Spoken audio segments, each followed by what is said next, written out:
It was an ordinary Friday night when Marcus, a 34-year-old Uber driver, received what seemed like just another routine ride. He had no idea that in the next 40 minutes, his life would change forever, and that a seemingly simple decision would be the difference between life and death. If you want to find out how he managed to escape an impossible situation using only his wits and a few objects from inside his car, like the video now and subscribe to the channel because this story will keep you glued to the screen until the end. Marcus had been driving the streets of Atlanta for 3 years, always following the same safety rules he'd learned on his first day. Check the passenger's license plate, confirm their name, keep the doors unlocked. But that night, something was different. The ride he just accepted was to an address in a neighborhood he knew well, but the pickup point was strange, a nearly deserted industrial area. The app showed the name David and a 5-star rating, so Marcus didn't think twice about heading there. When he arrived at the meeting point, he saw a tall man wearing a dark coat waiting on the corner. The man seemed nervous, constantly looking around as if he were running from something. Marcus rolled down the window and confirmed the name, and the man quickly got into the back seat. It was then that Marcus noticed something strange about the passenger's behavior. He wasn't looking at his phone like most people, but instead staring at the rearview mirror, watching Marcus's every move. At first, the conversation was normal. The man said he was heading to the airport to catch a flight to Chicago, a common story Marcus had heard hundreds of times. But as they drove away from the city center and into a more rural area, the passenger's tone began to change. He asked a question that made Marcus's blood run cold. "Do you have any family, Marcus?" How did he know his full name when the app only said Mark? Marcus tried to remain calm and gave a general answer, but the man continued to ask increasingly personal questions. He knew where Marcus lived, about his 8-year-old son, and even about the part-time job he worked on weekends. It was impossible for a random passenger to know this information. And that was when Marcus realized this wasn't a normal fare. The man had clearly researched him beforehand, and that could only mean one thing. And you're probably wondering how Marcus figured out who this man really was and why he was targeted. But before I reveal that crucial detail, if you're enjoying the story, leave a like below because the most intense part is yet to come. The decisive moment came when the man instructed Marcus to turn onto a dirt road, away from any traffic or security cameras. It was then that he revealed a gun and said the words Marcus would never forget. "You will drive where I tell you, and if you try anything clever, you will never see your family again." Marcus felt the world crumble around him, but he forced himself to think rationally. He knew that if he turned onto that dark road, his chances of survival would drastically decrease. As he drove slowly toward the dirt road, Marcus began to formulate a desperate plan.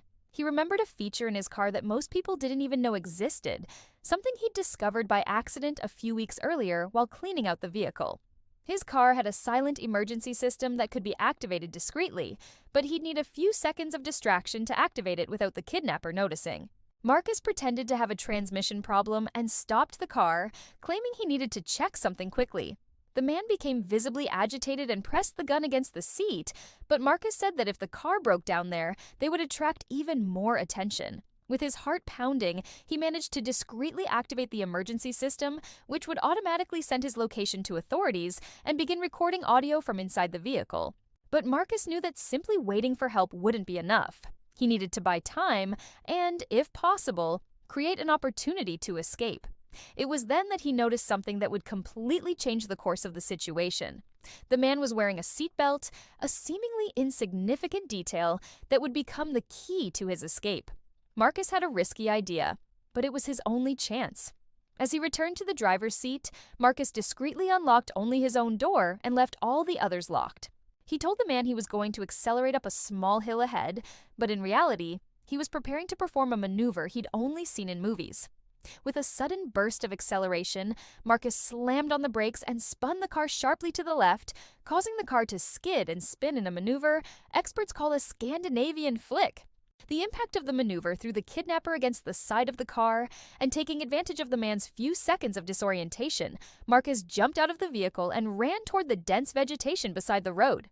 He could hear screams behind him, but he kept running without looking back, using the light from his cell phone to navigate the dense undergrowth. For the next 20 minutes, he hid among the trees, praying that the authorities would arrive before the man could get out of the car and search for him.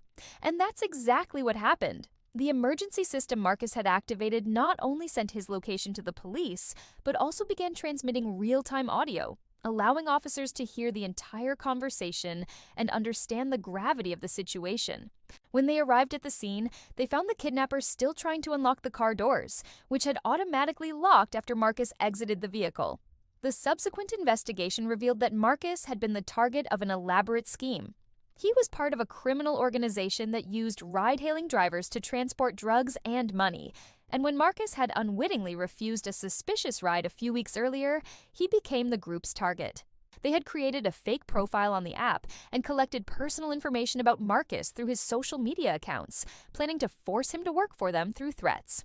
The most impressive thing about this whole story is that Marcus had never received formal emergency training, but his ability to remain calm under extreme pressure and think strategically saved his life. The maneuver he performed with the car was something he had seen in an action movie years before. And even though he wasn't sure it would work, he knew he had to try something drastic. Today, Marcus continues to drive for ride-hailing apps, but with much stricter safety measures. He installed cameras in his car, shares his real-time location with his wife during every ride, and created a personal protocol to identify suspicious behavior in passengers. Most importantly, he has become a safety advocate for ride-hailing drivers, offering workshops on recognizing dangerous situations and escape techniques. Marcus's story teaches us several important lessons about personal safety and the importance of trusting our instincts when something seems wrong. If you're a ride-hailing driver or know someone who is, share this video to help others protect themselves. And don't forget to leave a comment with what you would have done in Marcus's situation, and subscribe to the channel if you haven't already, because we have many more incredible stories like this to share. Your safety may depend on being prepared for the unexpected, and knowledge is always the best defense.